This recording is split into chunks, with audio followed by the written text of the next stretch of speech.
Welcome back to Wizard Supercoach. Terrible round. Don't even know where to start with this shit. 17-13 I scored. Dropped 674 spots. So season rank now 981. Almost out of the top 1,000. Last 3 weeks have just been absolute bullshit. Now I knew early on that luck was helping me a lot. And I was pretty open about that. And I knew that at some point the luck would change, but not this abruptly. The last few weeks have been horrible. So I did the double upgrade this week. Tried to go with fairly safe trades. I got Heaney and Petrarca in, and somehow I managed to drop like 20 points lower than last week. Now, if that's not weird enough, I had a look, and during rounds 2, 3, and 4, or whenever the early buys were, I didn't go below 1900 or even close to it in any of those rounds. So to be 200 points worse off after all these supposed upgrades is just mind-boggling. I don't know what's happened. I feel like I've been making pretty sensible choices and sticking with my gut and sticking with the strategy that I kind of put together early on. I don't know. I don't know what's happened, but these players that were doing so well to begin with have just all shit the bed at the same time. And if you want more proof of that, go have a look at the rankings now. So the team that was flying was in number 1 for most of the year, and there's been another team in number 2 that's been up there for quite a while. They both had shit rounds too, and they've dropped out, I think, out of the top 3.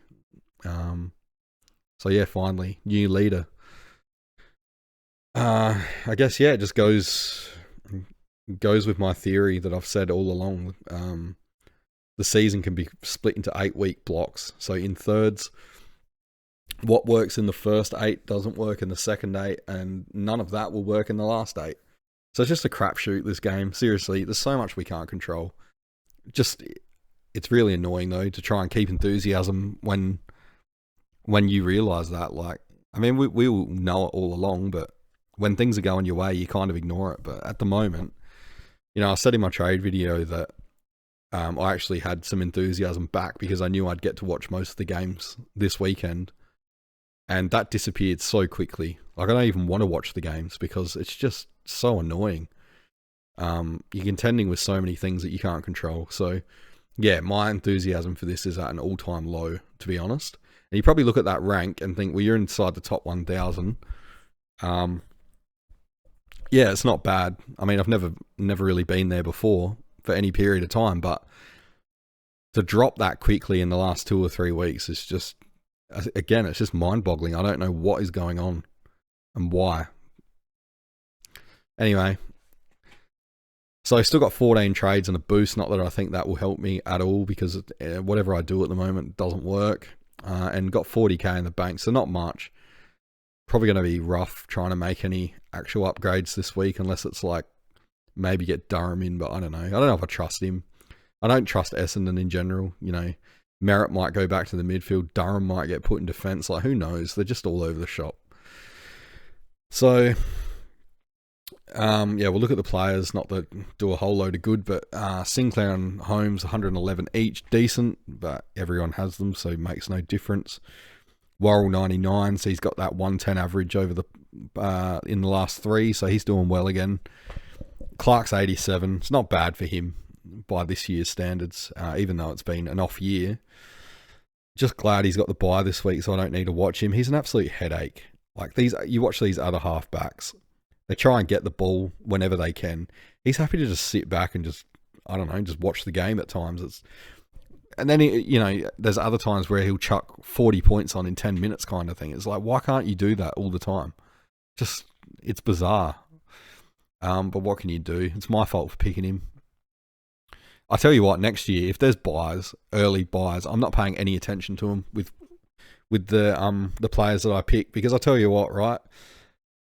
Had I gone guys like Blakey in defence over Clark like I was going to, or if we had Baz in the middle over whoever else we started just because they didn't have a bye, what difference does 1 week make? It doesn't, especially when it's compressed best 18 round. I know there's all the maths behind it. That player needs to out average the others by a certain amount over the weeks. Like, I don't give a shit about that. Next year, sorry, the buys. If they're there, I'm not taking them into account whatsoever. And I guess the proof is the other way. So setting this team up this year for the buys, everything's been pretty equal. Not too many missing on a single week, and I've still gone shit. So, yep, I don't care. Next year, we're just going for the team we want regardless. And, yep, ride it out. It's back to the players. Marshall's 45. He's got to go. He lost a little bit of money.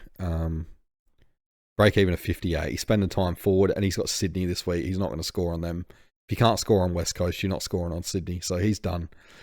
He can go. Don't know who for. I haven't even looked at it. McDonald to 49. Still in the -3 break even. So might make some money, but he's got the bye this week, so that sucks. Probably pretty shaky job security too. Yeah, I'm going to have to... Maybe it is a good thing that I've got these extra trades. I think I'm going to have to sideways some of these rookies, and some of the more dead ones like Burton, and I reckon Liam Henry can be in that category as well. Just get rid of them and hope that whoever I bring in can actually generate some cash. But yeah, it's probably more of a luxury thing, but I kind of have no choice. Into the midfield, Heaney's 119. I put the captaincy on him.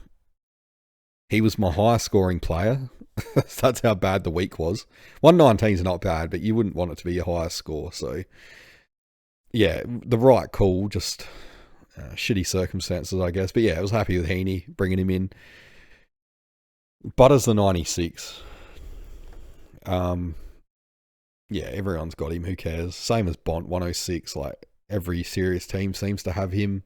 So it doesn't really matter what these guys get. I guess that's another reason why it's kind of confusing to me why my team is doing so much worse than others.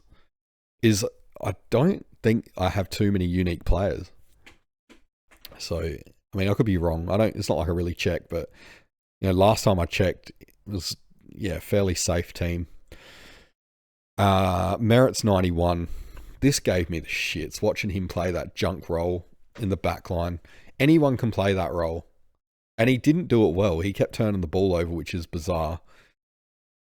There's a tiny bit of... I know this is wrong, but there's a tiny part of me that thinks that he did it in protest because he doesn't want to play that role. Because it's an absolutely nothing role, let's face it. We've seen Zach Fisher do well in that role before in another team, so... Yeah, Merritt's being wasted. Like, just put him in the midfield. He's your best player. Just let him do what he does. If they wanted to try and keep him around the club, they're not doing a very good job of it, I think. Unless he actually wants to be there in the back line, but I highly doubt that. Especially when the game's on the line in the last quarter. He should have spent the whole quarter in the middle, but no. So this is kind of why I don't trust getting Durham, because Essendon have moved their midfield around so many times this year, and it doesn't seem to matter who's doing well in there. They'll just pull them out at the drop of a hat. And Parrish has to come back too, so keep that in mind. It's probably Setterfield that goes for him, but still. Dacos 113. That could have been a much bigger score. Now, I have a theory on him. So, second half, he looked gassed or something. He didn't look himself, but... so, keep in mind that I've only seen today's game out of the last, 3 to 4, where he's been butchering the ball. Just based on today's game, it looks like there's no penetration in his kick. So, I think he might be carrying an injury. When he was turning it over, it's not because the kick was inaccurate, it's because it's dropping short. That leads me to think that he might have a groin injury or something that he's trying to nurse through it. But yeah, it looks like there's no real power or penetration in the kick, so it's kind of a giveaway. It's not like him either. So yeah, I'm sure he'll keep playing and stuff, but I think that's what's restricting him right now. Probably also completely wrong, as I am on everything else at the moment, but I don't know. It's the point of the channel, we'll throw it out there. Anderson's 41. He's got to go as well. So be him and Marshall out this week, I'm sure. He's gotten through to the bye, and to be honest, he's done all right in the end. He's made 130k. Not as quick as we wanted, but he got there. Break even's high now, isn't it? 63. So yeah, he's got to go. He's got a good role. He just doesn't score. Ison with the 26. He's almost dead, I think. So break even of 42 is bizarre. He got the 270s to begin with. Looked like a really good rookie to bring in. As soon as I bring him in, he gives me like a 40 and a 26. So yeah, he's another one that could have to be sideways. Although he wouldn't be the top priority for that, I think, because he, compared to Burton and Henry, he's shown that he actually can score. So I never thought I'd say this, but it'd be good to get Cumming back this week. It's a bit more reliable on field at the moment. But then we've seen that he can throw in absolute stinkers as well. So hopefully Sharp comes back as well. But yeah, Burton's probably cactus. So now to the Rucks, and they are so frustrating. So this is probably the biggest example of what was going well for me to begin with. Starting those big Rucks when everyone else jumped off them at the start of the year. And now they're all underwhelming. And I don't even think it's because of the rules or anything. It seems like physically, at least for Grundy and Cherry, they're not right. Even Gawn looks a little bit battered, I think. But yeah, they're letting me down big time. So it's Jackson that's probably at the moment is the top ruck. Of course, he's the one of the four I don't have. But yeah, Grundy's 90, pretty underwhelming. It's not terrible, but probably was expecting better. I guess in his defence, being up against dual rucks and they're both kind of decent, it's not going to be easy on him. But yeah, Dean Cox, he's said that Grundy will probably spend more time being rested before the end of the year, so that's great to look forward to for all the owners out there. And then Gawn, 109. I think it should have been a higher score, so watch the full game. And he was good. He was consistent throughout. I swear there were score assists that they didn't put on his stat sheet. But even without that, his stats looked pretty good. And as I said, he was consistent throughout. So it's not like he disappeared when the game was on the line or anything like that. I mean, the game was on the line pretty much the whole game. It was close. So yeah, it looked to me like it should have been a bit higher than a 109. But who knows? I don't know. That's another thing that puts me off this game is we just don't know. The secret herbs and spices, you're playing a game that you don't even know the rules of, really. So it's a bit of a crapshoot. And then, yeah, Cherry and the flex of 43. Just shit. There's no other word for it. It was just shit. I know he's meant to be... There's a rumour that he's carrying some neck injury, but even still, don't play him then because he's just doing nothing at all. And, yeah, he better go well against Richmond this week or I'm trading him. Probably going to lose a ton of money too. What's his break even? 188. Wait, has he got West Coast this week? Oh, he does too. I thought it was Richmond. No, he's got Richmond after, right? Yep. Right, so he's got West Coast and Richmond. He has to do well this week or he's got to go. If he can't score on them, he's not going to score on anyone. So yeah, major pain in the arse there. Again, the players that had me right up in the ranks early, they're the reason why I'm down now. Yeah, it's rough. So forward line, Sheasel's 86. Like, say it every week, everyone owns him, doesn't matter. Petrarca, the safe trade-in, the 72. He's gone like 90 plus every week. Of course, when I trade him in, he puts in an absolute floor score. Didn't see the game, so I don't know the context, but still. Oh, it does your head in, honestly. But yeah, apparently looking at this team, Petrarca 72 only affects me, not everyone else that has the guy. 63% of teams. That's how it feels anyway. I know that's not true. Pick at the 100. Again, it should have been a big score, same as Gawn, same as Dacos. Pickett just decided in the last quarter that he didn't know how to kick a ball. He could have had like 5 goals, but no. It was still good though to get the 100. Got a bit lucky. Second half was really quiet. In his defence, his ankle got stepped on. Didn't look very nice at all. So, yeah, we'll just take the 100 and run, I think. Pickett's all right. Certainly better than what he's been dishing up the last few weeks. But this is probably the one that hurt me the most, right? Because if anyone in this team is any kind of pod, now I don't have many pod kind of players. This is probably the closest I've got to it. 12% of teams, McInerney. He has killed me the last 3 weeks. And probably no coincidence that the last 3 weeks is where I've been doing bad. Is because of McInerney's gone bad though all 3 of those weeks. 52, 57, 41. Now 2 of those are injury games, like the last 2. So he actually was scoring okay in both of them until he got injured, but still, just shocking luck. So it's a hamstring for him. I don't know. They're probably going to be cautious with it, I guess. Shit timing. When's Sydney's bye? Next week. So I doubt they're going to bother playing him this week. I might have to trade him. I don't know. Maybe McInerney to Durham. How much is Durham? It's probably like a straight swap at this point. Problem is, I guarantee you, if I get Durham, he's going to get injured, and McInerney will come back and go crazy like Parrish did after I got rid of him.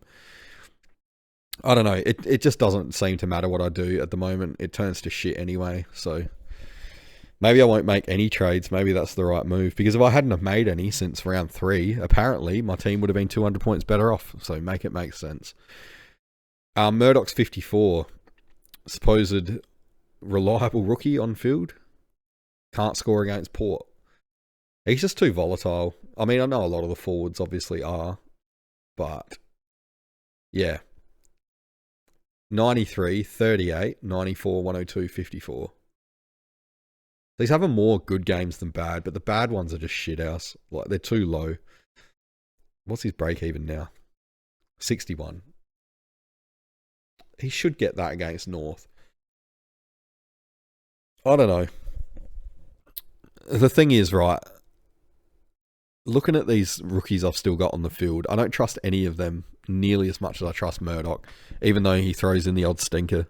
Probably trust Murdoch more than Cherry at the moment, so that's saying something. So yeah, while it's tempting, I guess, because Murdoch's got way more money on his head than these other rookies, to just chop him and get someone big in, I don't really want to do it because I think it's going to leave me with, what would you call them? Well, shit rookies on the field that aren't going to score. Now, the best 18, it's not, what's that go to? Round 16 is your last round of best 18. So let's say I get one upgrade in each week from there. It's basically 2 of these players will be gone. Oh, maybe I could do it. I don't know. So strangely enough, Jones with his 56 in the forward line here, I didn't mind it. Like a 56 regularly, you think, oh, it's pretty low, but you know, with the carnage going on here, it was nice to see a rookie that actually just got like kind of what you expected. I think he'll do good against the Crows as well this week. Break even of 36. Probably hold on to him, get him through to his bye, which is round 16. So yeah, he's all right. I'm not too worried about Jones. He's made 130k too. So yeah, just quietly gone and done it. So yeah, Henry and Banfield didn't play. That's a problem. I think they're both cooked. So I really don't know what to do with this team. If we look at the most traded in, we got Hugo from the Crom. I don't know how to say his last name. I think it's Hull Khan, but not confident, so I'll just call him Hugo. Campbell Lake looked alright from St Kilda. I don't think he's a rookie. I'm assuming he was like a mid-season draftee. Looks mature. He's built like a more mature player, so yeah, he has a good dip. I'm sure if I bring him in though, he'll turn into bloody Relton Roberts or something like that.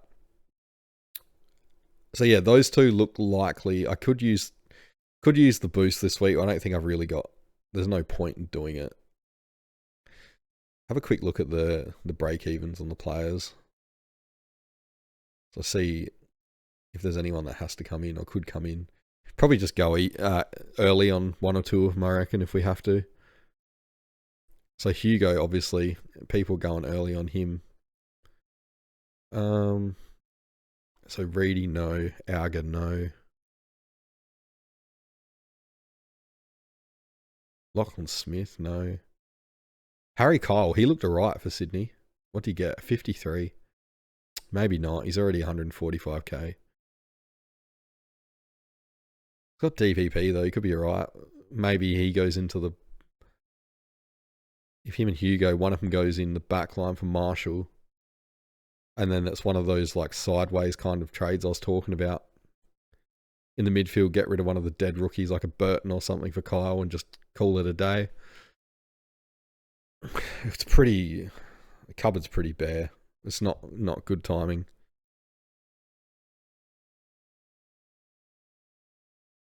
Shit, there's not much here.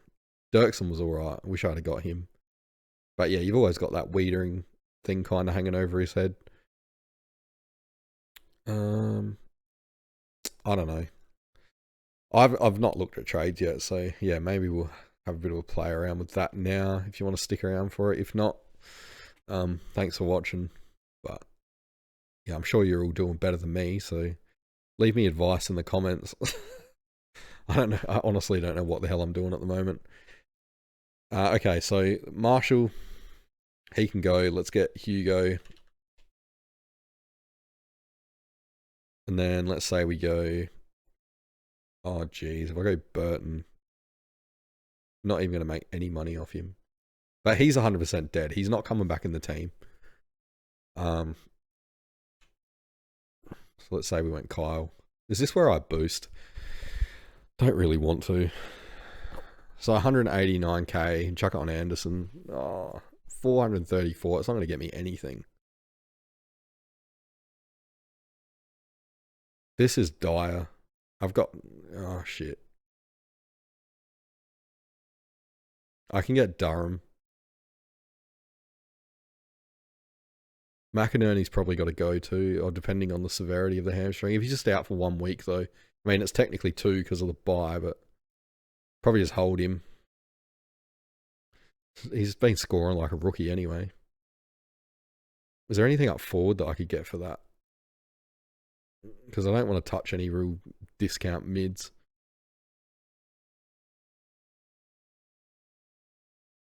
Anyone I'm keen on is now gotten too high in price. Is there anyone fallen? Bailey's getting down there, but he scored well, so he'll probably go back up.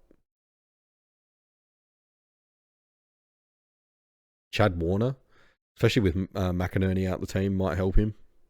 I don't trust him at all, though.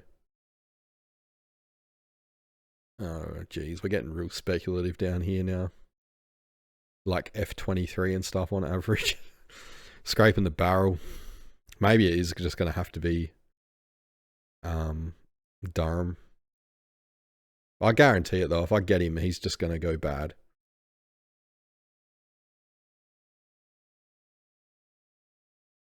Yeah, well, not good. I don't know how to fix this.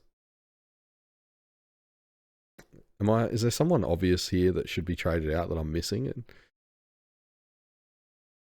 I really want to get Baz, but I don't see any road to him just yet.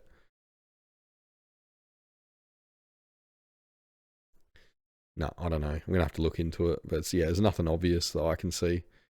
This projected's a piece of shit. 1,948. We all know it's lying. I'm not going to get anywhere close to that. That's what I was meant to get this week. So yeah, I don't know. Let's get this team set back up and see what it says. So it's nice getting Whitfield and Ash back. I'm sure Whitfield will find a way to let us down, though. Coming on for Ison. I hope Sharp plays. He just started to score again, so yeah. So it's not too bad on paper. It looks fine for this coming round, but I mean McInerney will be out, you'd think, but I'm not. Even if Henry and Banfield play, I'm not replacing him with them. I'm not putting them on the field. They're shit. No, I'm kidding. I would, but still. Yeah, see, look at the projected now. I'm meant to be at like 2,070 for this week. It's not going to happen. So, yep, that's the shitty situation. If you got any advice, let me know. Hope you've enjoyed this funeral type video, but yeah, my season it's on life support now. So yeah, let me know how you went. Obviously, you went better than this, I'm sure. And what trades you're looking at. If you can see anything here that I should be trading out, let me know. But yeah, I don't know. It doesn't, like I said, it doesn't seem to matter. You can get the safest players, kind of players that have basically tonned every week this year, and then yeah, they come in and down they go to 70. So hopefully the next video I'll be happier. But I don't know. As I said, I've really lost enthusiasm. So there's a game where you got to put so much time into it really to have a chance. So it just feels like a waste sometimes. Anyway, I'll stop being all gloomy and shit.